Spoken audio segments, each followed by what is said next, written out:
Hello Vlogmas, welcome back. This video all started because my hype song for Vlogmas has been Work Bitch by Britney Spears. And I kind of listen to it as like my hype song, which is like, I find it funny anyway. I feel like as I talk now, I've filmed 8. I think I've filmed 8 sit down chats. And I'm coming towards the end of the sit down chat portion of Vlogmas, and I think then I'll move into some of the more Christmassy stuff because this is so labour intense in itself. Sit down chats, bearing in mind I usually produce a video every week or every 2 weeks at the latest. So to produce a video every single day, it's just hardcore. The only way people do this is they either have a lot of people around them feeding them ideas, or they produce meat grinder content. And I was editing my last video, which you will see yesterday when this goes up, and I edited it and I was like, if this wasn't Vlogmas, this wouldn't go up. So I think this video is going to take 2 separate angles because I thought about talking about the concept of, as girls, should we get our coin first before dating? And I thought, that's a good concept to talk about, but I think it's just going to attract the wrong people. There definitely is something in it about getting your coin first, being a strong, independent woman. I've had to phase away from a lot of internet content that isn't serving me.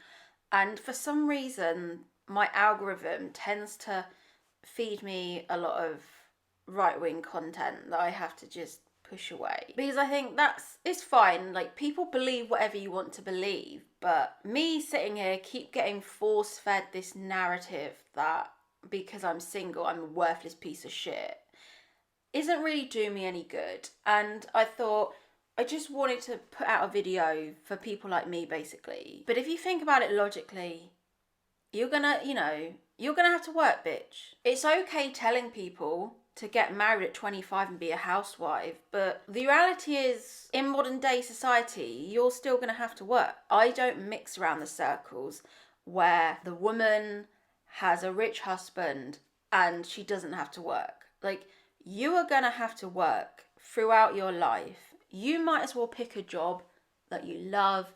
You might as well pick a job that you're interested in, because in reality, we need 2 incomes these days to buy a house. I mean, you've seen my whole journey. You've seen my whole journey on YouTube. The fact that I've struggled so much financially because I've only had the 1 income. And the fact that I've had to be my own boss. I've had to almost run 2 jobs, my actual job and then trying to get this off the ground.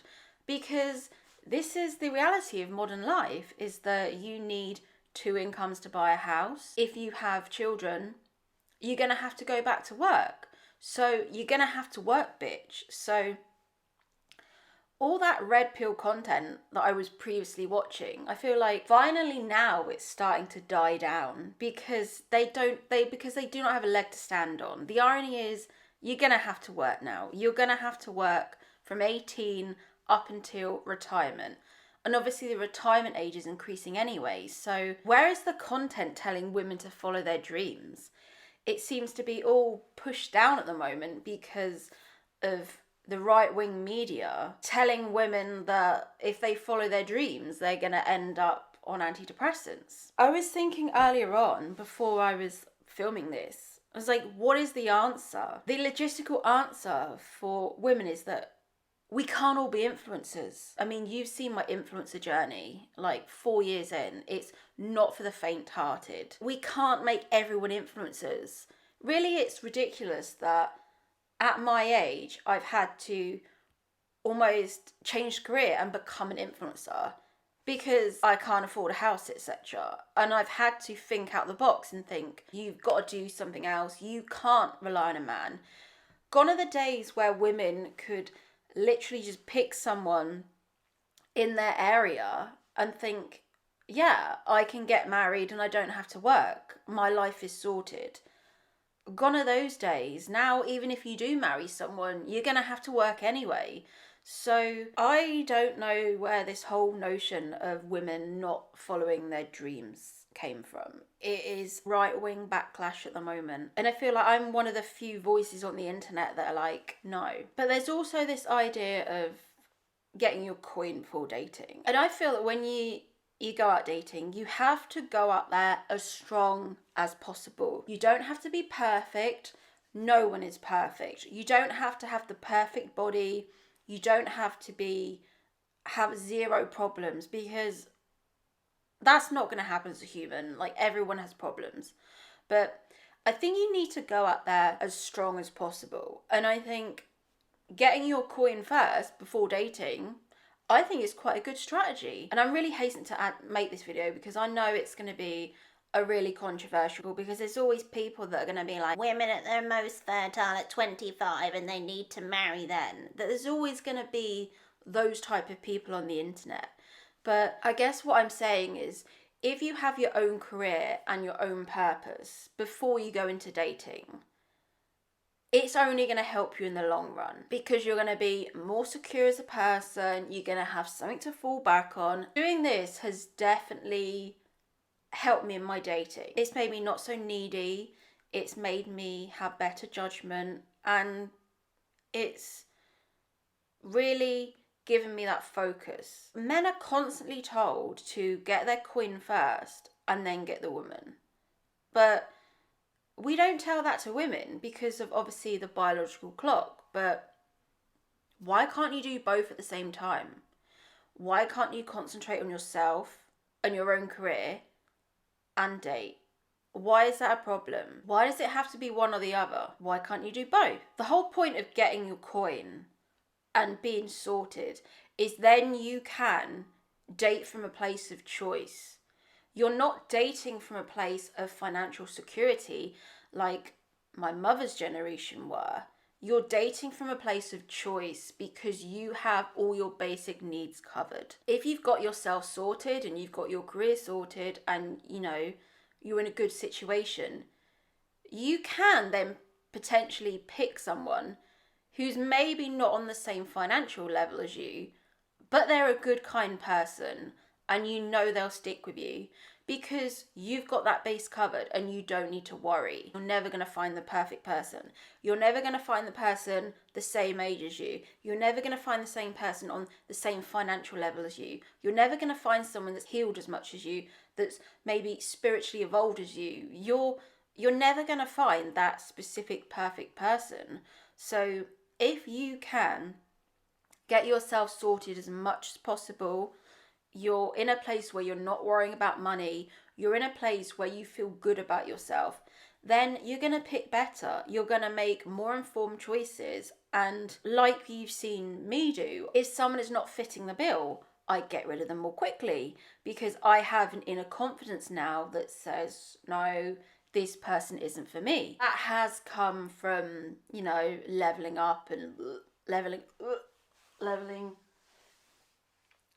up does make me vomit a bit, because it's this notion that you need to level up. And I didn't turn my light on. So I've just realised I didn't turn my light on for the whole video. Never mind. I think in general society has a problem with purpose. You do not need to have a purpose. Your purpose is to exist and create relationships and make the world better. I think as long as you've done what you can to make the world better, that is all you need. We don't all need to have this massive purpose. The thing is, not everyone is going to be a millionaire. Not everyone is going to make a massive impact on society. The majority of people are going to be average, and you don't need to have this massive, insane purpose driving you. I've got to my age, I still don't really know what my purpose is with this channel. I just do it. You can watch as many motivational videos and YouTube growth videos, but at the end of the day, I think people are just obsessed with purpose, being productive. If I see another fucking productivity YouTuber, I just think, why do we have to be so productive all the time? I mean, the irony is I'm doing Vlogmas and I am crazy. I don't know why I'm doing Vlogmas sometimes. I'm drilling down more now of why did I start this channel? And it was because I did not feel enough. I did not feel enough sitting in my little basement dingy flat. I didn't feel enough. I felt worthless. I felt that I hadn't reached so many milestones, and I was generally seeking validation from YouTube. I was thinking, in the real world, I'm a failure. So I need subscribers to tell me that I'm not. That's honestly what I was thinking. And that's why I say, like, we can't all be influencers. That's not the way to change society. You can't just say, well, you know, you went to university, you have a job, but, you know, you can't have a house. Like, you're going to have to work, bitch. You're going to have to do 2 jobs. Like, not everyone can be an influencer. Maybe this has taken more of a, you know, like a socialist tone. I don't know why, but the only thing you can do is to do something that makes you happy. And I know that's easier said than done because we need money and we need to pay the bills. But if you can do something that makes you happy and just think, fuck everything else, then that is the way to be. And you're not a narcissist. You're not a narcissist for eating the right food. You're not a narcissist for going to the gym. You're not a narcissist if you want to do therapy, if you want to work on yourself. You're not a narcissist if you spend Saturday watching YouTube videos because you want to improve. You are not a narcissist. At the end of the day, you're on this planet just to exist, okay? You don't have to be a wife. You don't have to be a mother. All you have to do is be a friend to someone or be a daughter, etc. But you also have to accept that things aren't going to be handed to you on a plate. Like, I still haven't done a video on jealousy. I sometimes get annoyed that, what's she called? Emily Ratajkowski has a fucking podcast. Like, nothing makes me angrier inside than that. Because she doesn't have to do anything. She literally turns up, sits down, wears a crop top, and then goes, the patriarchy. You're not affected by the patriarchy. You live in a brownstone in New York and you kissed Harry Styles. You are not affected by the patriarchy. You go to work and you're a model and you have money. And then I think there's someone like me that's, I know this is ranty, but you know, doing this herself, editing herself, like trying her best. And I just think, I think that's why I get jealous. It's the women that don't have to work for it. The women that just sit up, they turn up, they do their little podcast, and then it's all edited for them. They don't have to do anything, and then they don't have to worry about anything. It's all done. I think that's what makes me jealous, is the women that don't work for it. But we can't be jealous of women like that. There's always going to be the Emily Ratajkowskis in the world that have it easier than us. There's always going to be someone like that you just think, oh, you've had it easy, it's not fair. Why have I had to work, bitch? Why have I had a hard life? Why have I had to work and grind for everything? And that is sadly the answer to life, is that it's not going to be fair. And sometimes you're just going to have to work, bitch. Sometimes you're just going to have to do Vlogmas. Sometimes you're just going to have to go the extra mile and outwork the competition, because at the moment people probably think, oh, where's she gone? Oh, she's gone. She's not doing YouTube anymore. All the while I've been doing my Vlogmas, I've been making all the videos so that I can launch it in December and it can be like a fucking Trojan horse, and it can be like, fuck you, here's my Vlogmas. Look all I've done while you've been sleeping on your laurels. That is what I'm thinking. This Vlogmas is like my Trojan horse sneaking up on the competition and then being like, meh. Because I know the only way to win on YouTube is successive uploads consistently. And I'm just going to fling it all in December and see what happens. I don't have the team around me for the crazy edits. I don't have the team marketing. I don't have the team pushing out TikToks. I don't have the team doing my Instagram. Like, You just have to work, bitch, and you just have to do what you can, even if you're not even an influencer. At the end of the day, I just want to show women that you have to follow your dreams and you have to think of you above everything else. And if people think that's narcissism, I honestly don't give a shit. Because women like this win. Women like this win. Women that put themselves first are successful. And that's a whole nother subject about how men are allowed to do that and women aren't. If women do what I'm doing, they are a bitch. They are a narcissist. If men do this, they are a man. I think that's a good place to end it, really.